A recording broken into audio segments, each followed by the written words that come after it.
Thank you for joining. We're going to get started. Again, housekeeping items. The webinar is being recorded and will be sent out within 24 hours to everyone who registered. So if you need to jump off at any point, it will be in your inbox within that time frame. We have Michael Katz here from mParticle and Ari Paparo here from Beeswax. Both have joined us to talk on the topic of data ownership and an in-house approach, activating first-party data in the programmatic world. A lot of registrants today. Hopefully we have an engaging narrative here. If you have any questions throughout the webinar, there is a Q&A box. Feel free to ask any questions that you see fit, and those will be addressed at the end of the webinar itself. So we are going to get right into it. Let's make some introductions. Michael, why don't you go ahead and introduce yourself, why you founded mParticle, what mParticle actually does, and then we'll get into you, Ari. Sure. Hey, everybody. My name is Michael Katz. I am the CEO and one of the co-founders at mParticle. Started mParticle to provide brands with modern data infrastructure. Back in 2012, 2013, we saw the world changing and the customer journey evolving from a single-threaded web-only experience to brands having multiple touch points. And so pre-customer data platform hype, we were created to help brands unify their data, create a single view of the customer, and then make it easy to integrate that data into all of the different systems that they use to create world-class customer experiences. Great. Go right ahead, Ari. Sure. This is Ari Paparo. I'm the CEO and co-founder of Beeswax. Beeswax has developed what we call the bidder as a service, and it is a programmatic platform for buying advertising in totally customizable and transparent ways. I think the reason we built this is because we frankly saw an opportunity where many customers with existing DSPs were kind of hemmed in by the limitations on data and flexibility around those DSPs. And in particular, when we think about first-party data, we saw many marketers and especially more advanced marketers thinking about in-housing their programmatic, taking their data in-house, and making the connection between that data and the DSP was a key leverage point for getting better results. Great. So Beeswax and mParticle came together today to do a webinar about data ownership and an in-house approach, essentially activating first-party data in the programmatic world.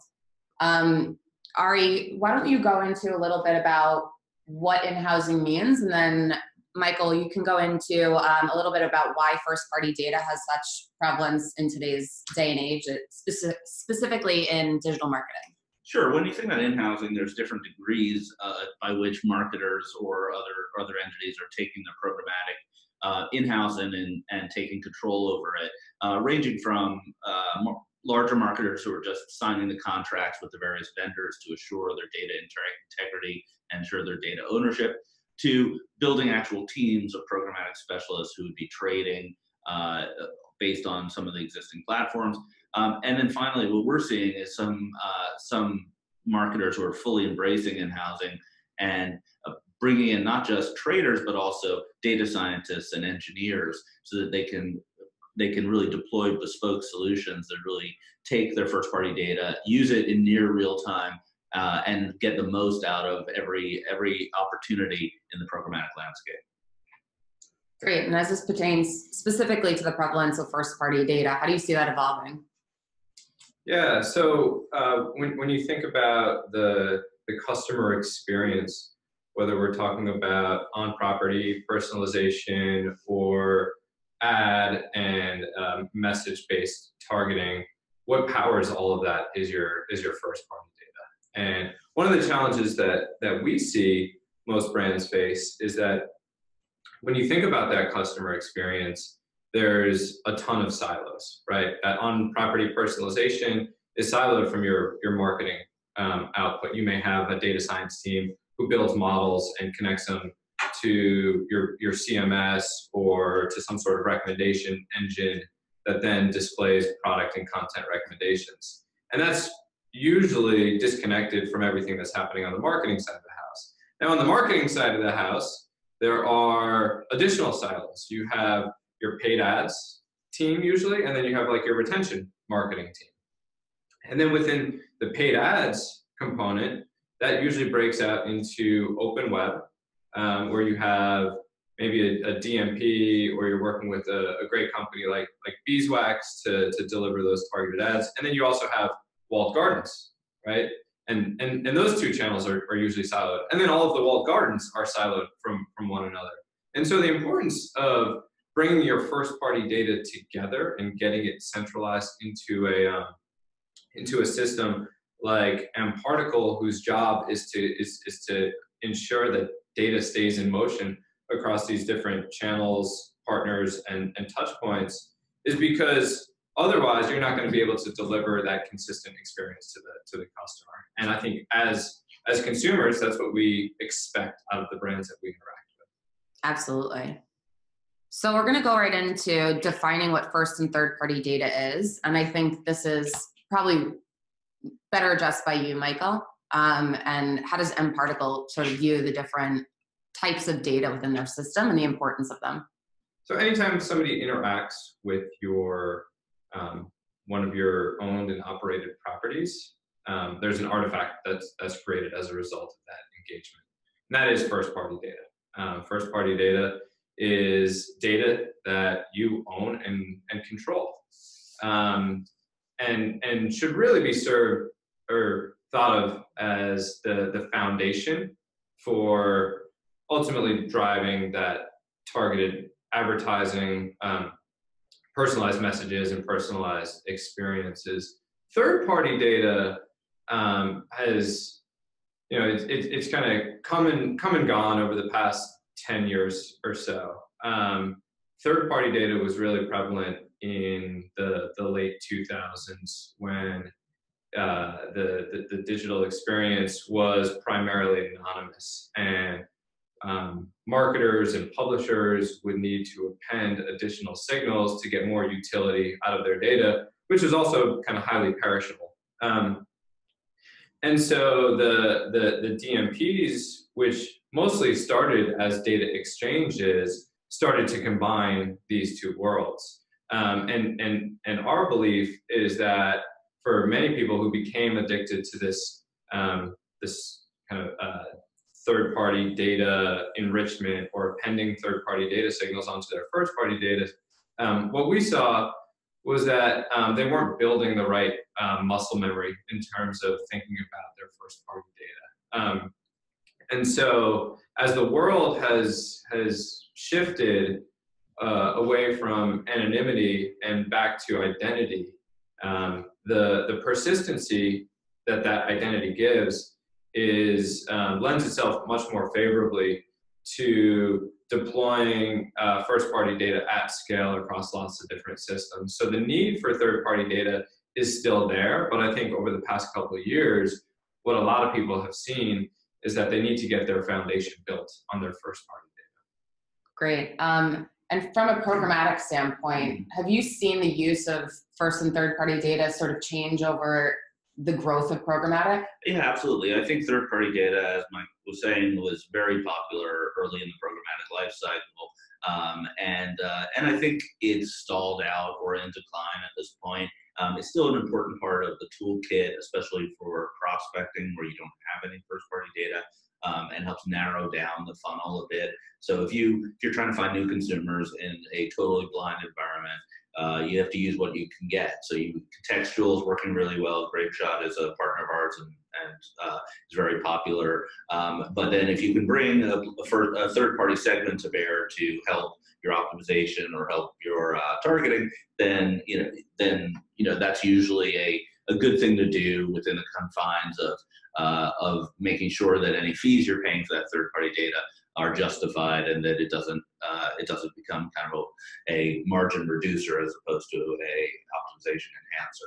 But first party is vastly more powerful, and what we see is increasingly marketers are looking at grabbing all the data they have the rights to from things like raw log files and analysis of those files, so that you can run a campaign, let's say, get different signals at different funnel levels. So you have the impression at the highest level of the funnel down to the actual website interaction or app interaction, much more detailed. You want to use all of that in different forms, and you want to analyze it. You want to use user identifiers where they're persistent to retarget or re-engage consumers, but you also want to take some of that first-party data and analyze it to get better insights for your optimization and your campaign strategies. Great. So CDP is addressing brands' challenges with first and third party data. How do CDPs address challenges? What are the actual challenges you're seeing with brand marketers as they consider purchasing a CDP and then their use of first and third party data, or even their understanding of first and third party data? So the biggest challenge that we see in market is the need to create that single view of the customer. I think far too often, and I was alluding to this before when I was talking about customer experience, I think far too often what ends up happening is that each of those different points or teams within that siloed framework that I was explaining, they each have their own view of the customer. But the customer, we as people, don't think in terms of silos or channels or systems. We just expect it all to be, right? And so the biggest challenge that we're seeing is creating that unified customer experience. And we have a number of customers who have built that customer experience on mParticle. So we don't actually deliver. We're not in the last mile delivery game. So we're not serving the content, delivering the ads, doing the push notifications, or sending emails. We'll never get into any of those businesses. We're really in the logistics space. And when you think about what's required to get to a state where you have like the thing that everybody's talked about over the past 15 years, getting the right ad to the right person in the right time, it's really about getting the right data into the right system in real time. And so the real-time notion, or the real-time architecture of our system is critically important. You can't rely on batch processes and ETLing data across multiple systems that may take a day or a week or potentially even longer if you're using legacy software.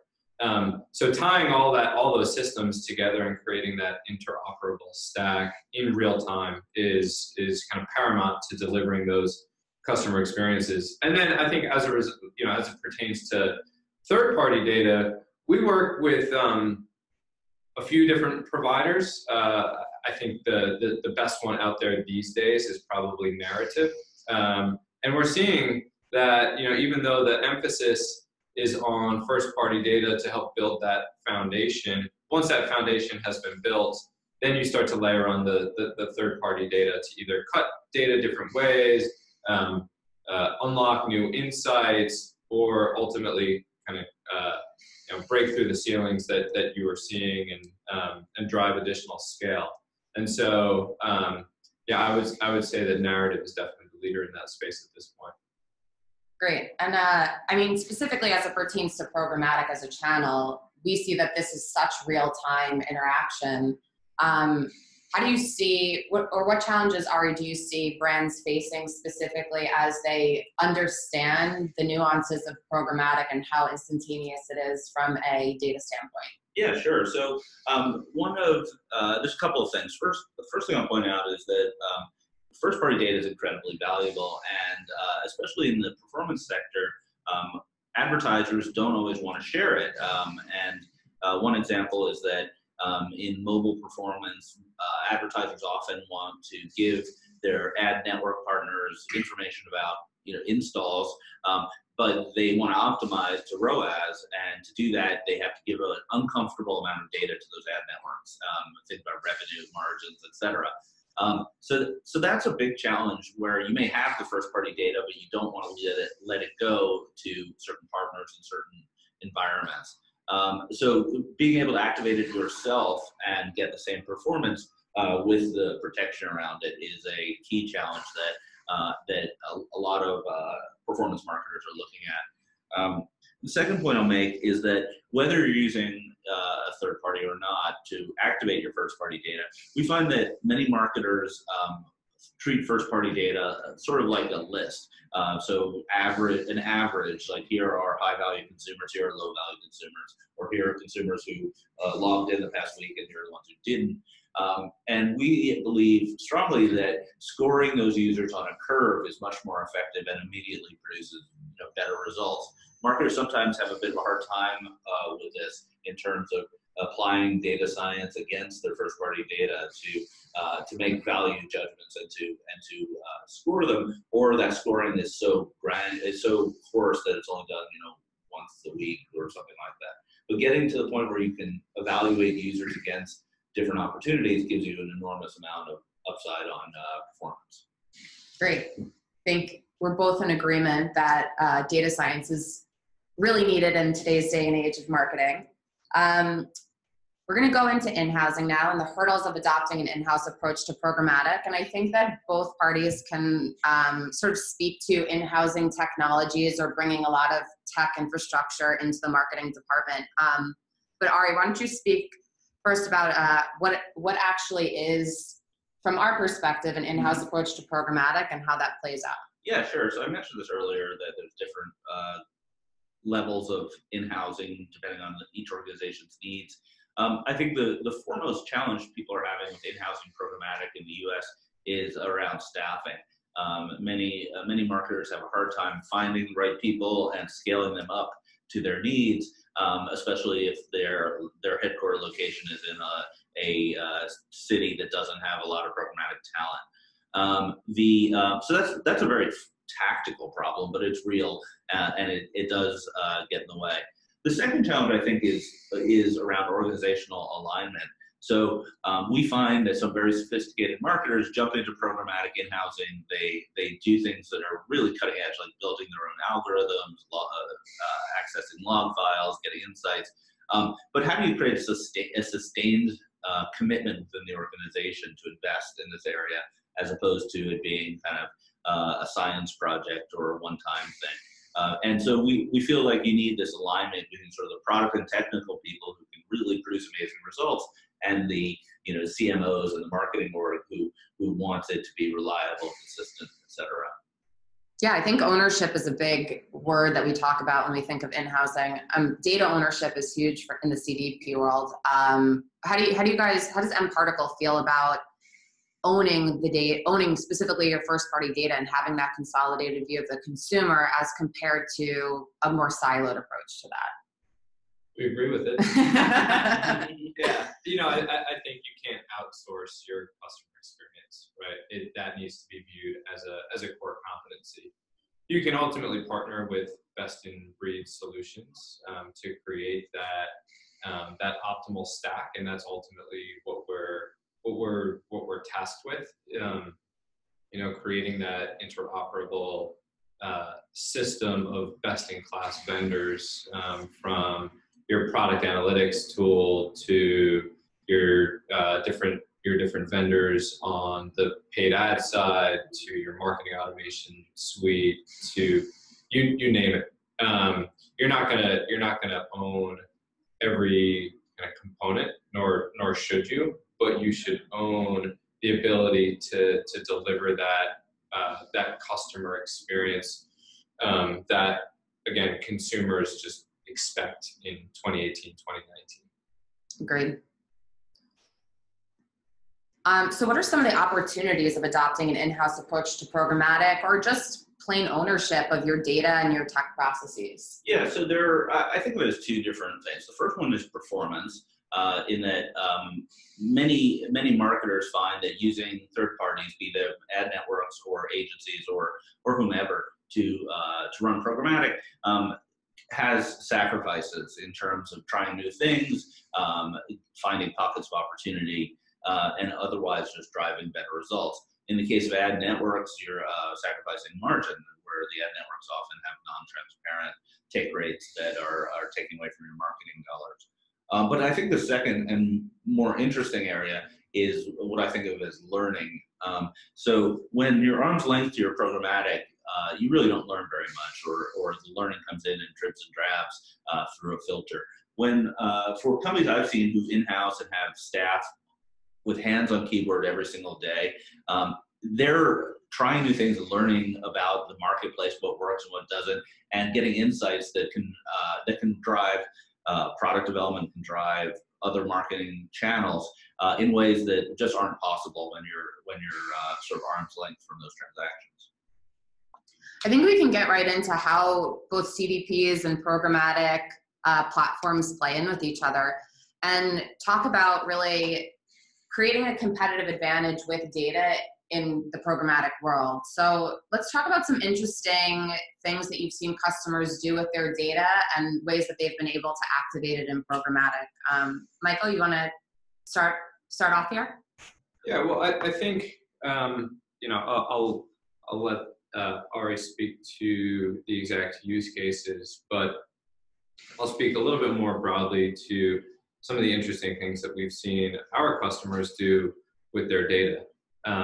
So in marketing tech and ad tech, people often talk about the stack. I just referred to the stack a couple of minutes ago, but normally without a CDP in place, it's not really a stack. It's a constellation of either loosely connected or disconnected vendors that don't talk to each other, right? And what naturally ends up happening is that over time, the tactics and the tools that you were using to get you great results on a certain campaign, or to drive your business forward, or whatever the desired outcome may be, like those tactics start to fatigue, and people kind of throw their arms up and they say, "Oh, this tool sucks." And it's usually not so much about the tool. It's usually that like the limited amount of data that they have in that tool has just fatigued. It got stale. Even though it's being refreshed in real time, there's only kind of so much juice that you can extract out of it. And so one of the things that we see a number of our customers doing is getting data that's created in one system and porting that data over to another system, right? And so an example of that would be sending data back into mParticle of everybody who maybe responded to push notifications or opened emails and engaged with different channels that way, and then piping that data back into mParticle and then syncing it out with their programmatic vendor, right? And so you wouldn't have that data available in that system otherwise unless you routed that through mParticle. And so that starts to unlock new engagement opportunities, different ways to analyze the data, so on and so forth. Yeah, my favorite example is suppression lists. Even consumers recognize how annoying it is that they already bought a product and they're still getting retargeted to. But from a marketer's perspective, you're just burning money for no reason. And so if you're, let's say, once again, app install is kind of a clean use case. I'm a big app, driving a lot of installs through many channels. As soon as someone installs it, I want to push suppression lists to all my partners so they stop advertising to that user. And you'd be amazed how little that happens, right? It's just burning money. You get it all the time. So one of the biggest challenges and opportunities in programmatic is actually activating first-party data. And there's a lot of hurdles that exist within the programmatic world here. How does a partnership or integration with CDPs and DSPs, sorry for the acronyms here, enable brands to overcome some of these present challenges? Well, I think the example I just gave is a good one, which is how do you get the data into the DSP as fast as possible and use it across your campaigns? Not just suppression lists, but all other opportunities for driving end consumers, through the funnel. I think in terms of challenges, a lot of the challenges are operational around how do you, not just many DSPs and CDPs will have an integration, but then the customer wants it sort of organized in a certain way or put in certain segments, or otherwise there's often sort of this operational gap. And the real trick is to have clear expectations, work with your partners ahead of time, let them know what's expected, and then monitor to make sure it's being executed the way you want it to be. Great. And how hard are these integrations to do? Well, the work is done up front between the companies, so that the technical challenge of having to build and then ultimately maintain that point-to-point integration is abstracted from the customer. So when you're working with a company like mParticle, we'll walk you through a pretty extensive process in terms of what data should I capture, help you formulate a data strategy, guide you on how you should be thinking about identity and identity resolution. And then once that data is in mParticle, to send it to Beeswax or really any of our other integrations, it takes minutes, not days, not weeks, and definitely not months. And that's really the value is for us to integrate and partner with best-in-class last mile delivery systems. Yeah, I think one of the big things that brands typically don't think about is actual channel engagement as a piece of first-party data that can be used with CDPs and integrations with other executionary platforms. So brands are increasingly taking their programmatic in-house, as we've spoken about on the webinar, in an effort to mitigate data leakage and maintain more ownership. I think, we've heard from eMarketer and the IAB that data ownership, data leakage, problems with vendors not actually maintaining the integrity of the data is a big problem. Can you describe how increased control over data via an in-house approach is impacting the success of programmatic campaigns? Yeah, so I think I mentioned this example a little bit earlier, but there's definitely a hesitancy to give too much information to non-transparent channels. There was a report in Ad Exchanger just 2 weeks ago about historically some really bad activities that Rocket Fuel undertook, where they were sharing data explicitly between customers. But even if you're using a DSP that has so-called machine learning, what is the machine learning? They're learning about how your campaigns perform and giving it to your competitors, right? So marketers have to really think about the data they're providing to their channel partners, and having in-house ownership of the data and in-house ownership of the programmatic is how you really lock down for it. And I think I have one, specifically as it pertains to mParticle here. What role does the emergence of CDPs play in terms of data ownership? And you might want to talk a little bit here about how DMPs differ from CDPs. I know that's been a little bit of confusion in the marketplace. Yeah. So CDPs are the next evolution of data platforms. I actually gave a talk earlier this year at the Ad Exchanger industry preview, and my talk was about how DMPs were dead. And a lot of people laughed, and a lot of people kind of doubted it. And here we are 11, 12 months later. And I think by and large, it's safe to say that if they're not dead, they are dying.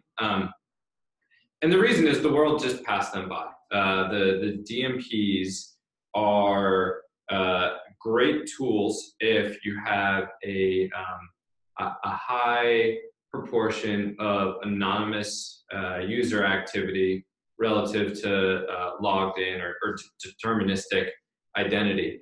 And if you only think about data in terms of paid advertising output, a DMP is probably fine. But I think what people have realized is that, one, on the availability of data piece, the world is just changing. We're moving from anonymous web experiences to identity-based experiences across lots of different touch points. So you have web across desktop and mobile, but then you have mobile apps, you have connected TV apps, you have in-store kiosks, you have AR and VR, which is coming down the pike, the voice platforms.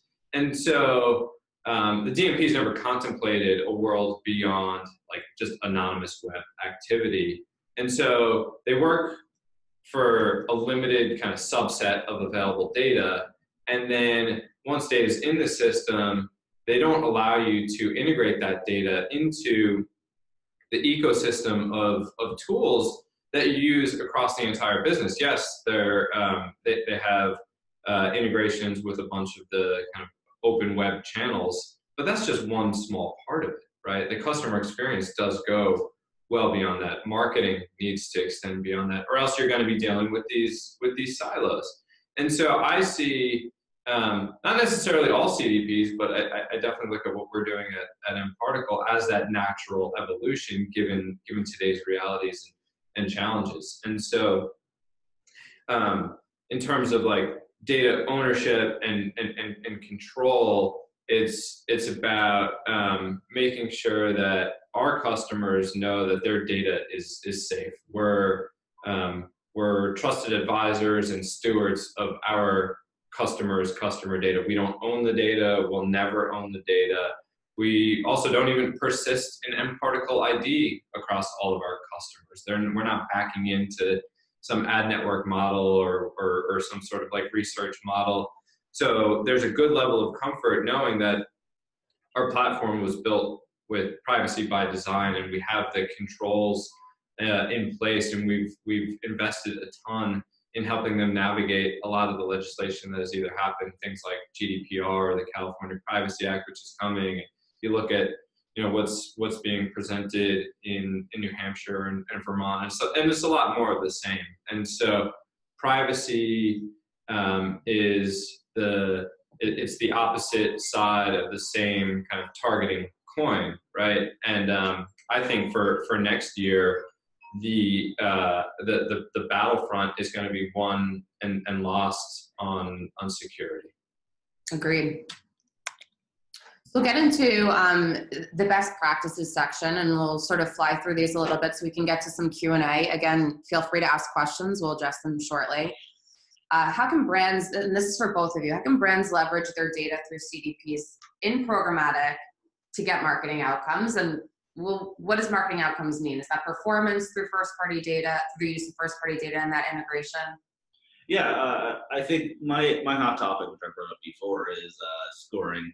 I think that the more nuance you can bring to your first-party data, because you really do know a lot about these people, the better you get results. So if you're sort of outsourcing retargeting to a vendor and hoping their algorithm does it right for you, taking that in-house and being able to score what that consumer has done previously on your website, what you expect them to do in the future, and anything else that you may know about them from the various touch points should be a lot more effective. Do you want to chime in? You agree? Yeah, I agree. I think Ari nailed it. Cool. This is probably more relevant to you. What do you see the future of first-party data will be, and the increased attention to privacy, competition, loyalty? Yeah, this is actually a great question. And I mentioned this just before, but ultimately, if the brand's mission is to create a world-class customer experience, the flip side of that is also having the control around data and privacy. If a user wishes to not be targeted with ads or messages or receive some sort of personalized experience, the brand should have the ability to purge that data or export that data or change the data. A lot of the foundation that was it was created by GDPR. And so if you're going to disseminate information about users to lots of different systems, you also need to be able to disseminate certain signals that those users don't want to receive information. And there's a framework that we created earlier this year called Open GDPR, and it allows us to help folks, help brands better manage that consent. So we're not necessarily the ones serving the form. We'll work with those vendors and we'll ingest that signal, and then we'll pass those consent signals downstream to all the different tools.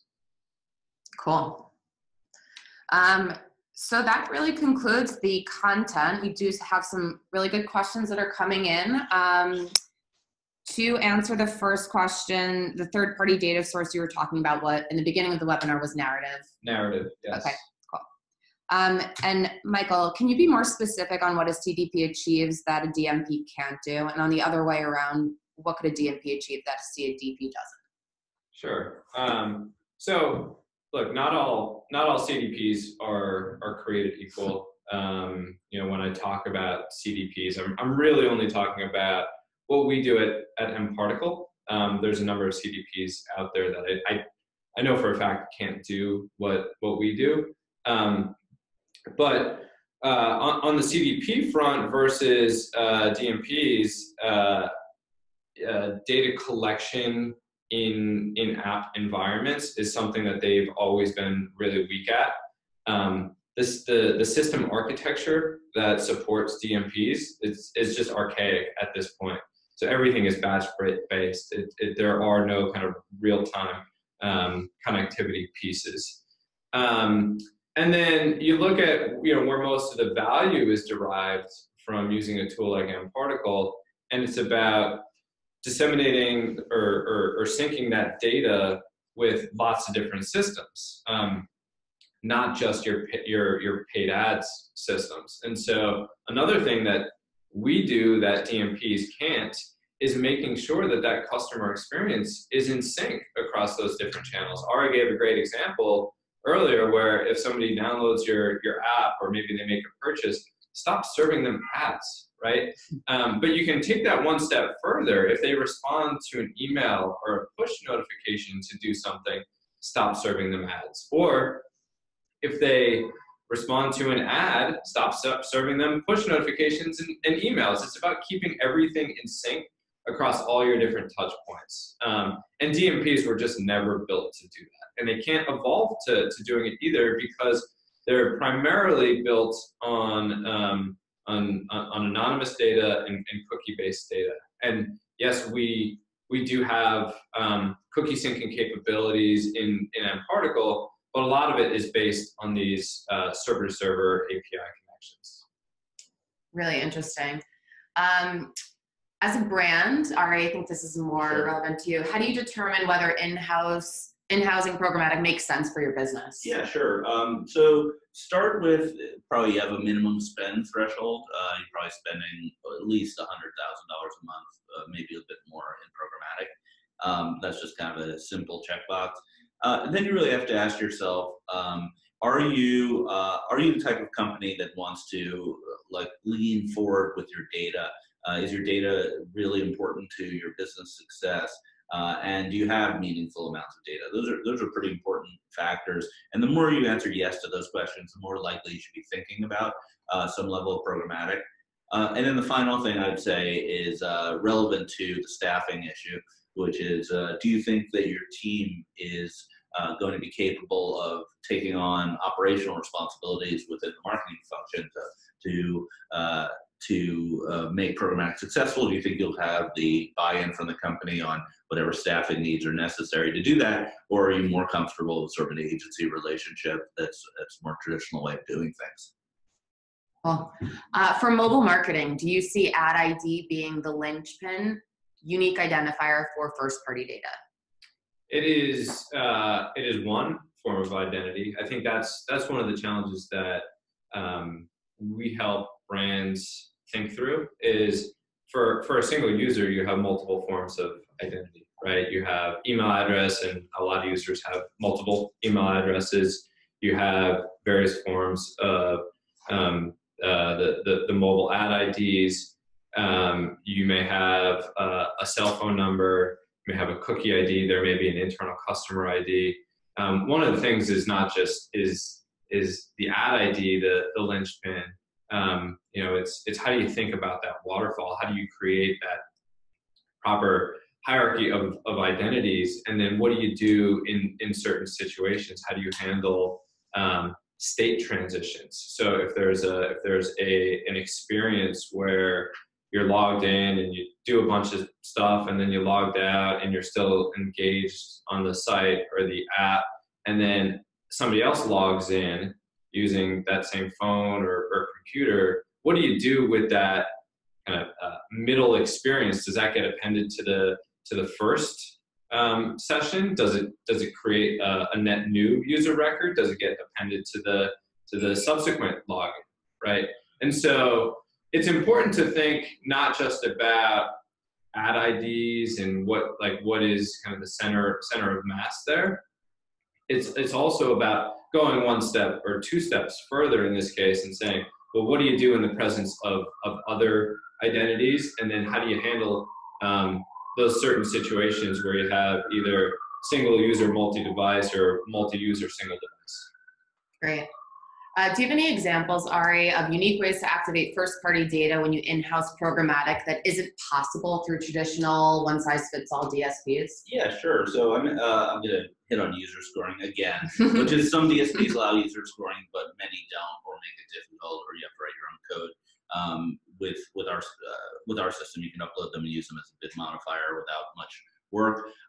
Another thing we hear a lot about is that when you're starting to look at log files and bid logs and even auction logs, when you can subset that and look at the auction logs based on your first-party IDs, and you can start saying, well, what are the behaviors of my audience across these sites, and where can I reach them more effectively? That turns into really big insights for bidding strategies. Great. For a brand, a CPG company, for instance, that doesn't have a lot of first-party data, what would be your recommendation for audience targeting? Both of you. Yeah, this is a pretty common challenge that CPG brands don't have a lot of first-party data. But when you go broader and you say, well, they may not have identified first-party data in terms of logins on their website, but they may have quite a bit in terms of exposures through their advertising logs that can be used for various purposes. Third-party data is an option. Increasingly, what I'm hearing from brands is that they're having very engaged conversations with online retailers about getting access to some of that data. And it may be that, say, Amazon's the biggest channel and not willing to part with any of it, but often the other channels you sell through online are more interested in having collaborative conversations with brands about using some of that data externally. And so that's an avenue that seems to have a lot of traction with CPG brands. Yeah, I think it's also why you're seeing a number of CPG brands figure out what is their direct-to-consumer play, right? You can't outsource the customer experience. And in today's day and age, when we walk around with a computer in our hands all day long, you need to own those interactions. And so, yeah, I agree with everything Ari said. I think, though, the writing's on the wall. I think fundamentally the customer experience for CPG brands has to and is currently changing. Great. How do they see CDP's capabilities compared to cloud tech that can execute marketing use cases? Well, the core tenet of mParticle is that we are completely neutral. We don't own the data, nor do we ever want to own the data. And with that, we're not going to get into any type of activation. And so you can't be in a state where you're half agnostic, where you plug into some parts of the ecosystem, but not other parts of the ecosystem because you want to own those jobs. What we see as being kind of more important is empowering flexibility and freedom to move across into and out of as many vendors as you want, with kind of total control over your data.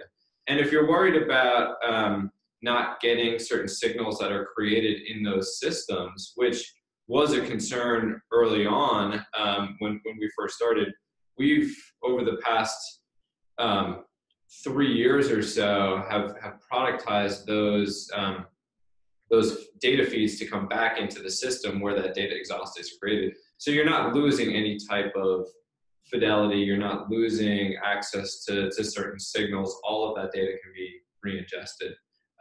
There are certain players who will just not allow you to re-ingest that data. I think Facebook is a great example, but in those cases, we're bound by the same rules as everybody else. And this is a question for both of you as we circle back and sort of close up the webinar a bit.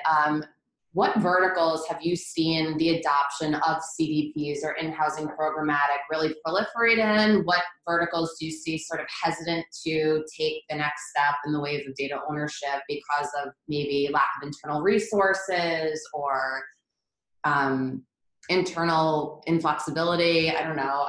Where do we see like the next phase of vertical adoption being? Yeah, I think the surprising thing for me in this business is that it hasn't been very vertical. So if you asked me 3 or 4 years ago, I would have said travel. Everyone in travel is going to in-house. Everyone's going to have a CDP. But were CDPs invented 4 years ago? We were. Yeah. We were called a CDP 4 years ago. Okay, We were around. Well, anyway, what it seems to not be very vertical. It seems to be about the culture and attitude of the folks in the marketing organizations. When marketing organizations have people who have titles like product manager or growth manager, when they have data scientists sitting at the table, that's when they seem to lean into these technologies as opposed to being a little more hands-off and more traditional agency-centric.